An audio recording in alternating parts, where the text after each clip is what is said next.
महाभारत के युद्ध में जब अर्जुन किंग कर्तव्य विमूढ़ हो जाते हैं, उन्हें नहीं समझ में आता है कि मैं क्या करूं, तब वे कृष्ण से कहते हैं कि हे कृष्ण, हे महानुभाव, गुरुजनों को न मारकर इस लोक में भिक्षा का अन्न खाना भी श्रेष्ठ समझता हूँ, क्योंकि गुरुजनों को मारकर यहाँ रक्त से सने हुए तथा धन की कामना की मुख्यता वाले भोगों को ही तो भोगूंगा। ऐसा अर्जुन कह रहे हैं कृष्ण से। और अर्जुन यहाँ पर इस जीवन युद्ध में रण क्षेत्र में किंग कर्तव्य विमूढ़ हो गए हैं। तब उन्हें कृष्ण समझाते हैं। कृष्ण कहते हैं, हे अर्जुन, इस विषम अवसर पर तुम्हें यह कायरता कहाँ से प्राप्त हुई, जिसका श्रेष्ठ पुरुष सेवन नहीं करते, जो स्वर्ग को देने वाली भी नहीं है और कीर्ति को करने वाली भी नहीं है। हे पृथानंदन अर्जुन, इस नपुंसकता को मत प्राप्त कर, क्योंकि तुम्हारे में यह उचित नहीं है।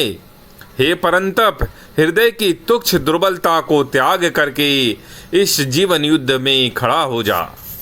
ऐसा कृष्ण अर्जुन को समझाते हैं। कृष्ण कहते हैं अर्जुन से कि प्रत्येक मनुष्य वास्तव में साधक है, कारण कि 84 लाख योनियों में भटकते हुए जीव को भगवान यह मनुष्य शरीर केवल अपना कल्याण करने के लिए ही प्रदान करते हैं। इसलिए किसी भी मनुष्य को अपने कल्याण से निराश नहीं होना चाहिए। मनुष्य मात्र को परमात्मा प्राप्ति का जन्म सिद्ध अधिकार है।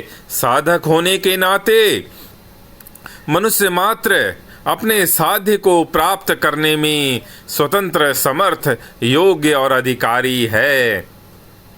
सबसे पहले इस बात की आवश्यकता है कि मनुष्य अपने उद्देश्य को पहचान कर दृढ़ता पूर्वक यह स्वीकार कर ले कि मैं संसारी नहीं हूँ, प्रत्युत साधक हूँ। मैं स्त्री हूँ, मैं पुरुष हूँ, मैं ब्राह्मण हूँ, मैं क्षत्रिय हूँ, मैं वैश्य हूँ, मैं शूद्र हूँ, ब्रह्मचारी हूँ, गृहस्थ हूँ, मैं सन्यासी हूँ आदि मान्यताएं केवल सांसारिक व्यवहार मर्यादा के लिए तो ठीक हैं, पर परमात्मा प्राप्ति में ये बाधक हैं। ये मान्यताएं शरीर को लेकर हैं और परमात्मा की प्राप्ति शरीर को नहीं होती है, प्रत्युत स्वयं साधक को होती है। और साधक जो है स्वयं अशरीरी ही होता है। साधक मने आत्मा। कृष्ण फिर अर्जुन को समझाते हैं कि जीव स्वयं तो निरंतर अमरत्व में ही रहता है, पर शरीर निरंतर मृत्यु में जा रहा है। जीव के गर्भ में आते ही मृत्यु का यह क्रम प्रारंभ हो जाता है। गर्भावस्था मरती है तो बाल्यावस्था आती है, बाल्यावस्था मरती है तो युवावस्था आती है, फिर वृद्धावस्था आती है।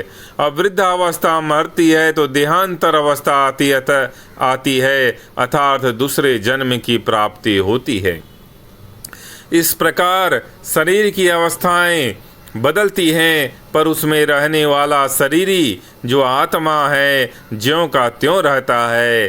कारण यह है कि शरीर और आत्मा दोनों के विभाग ही अलग अलग हैं। अतः साधक अपने को कभी शरीर न माने। बंधन मुक्ति आत्मा की होती है, शरीर की नहीं।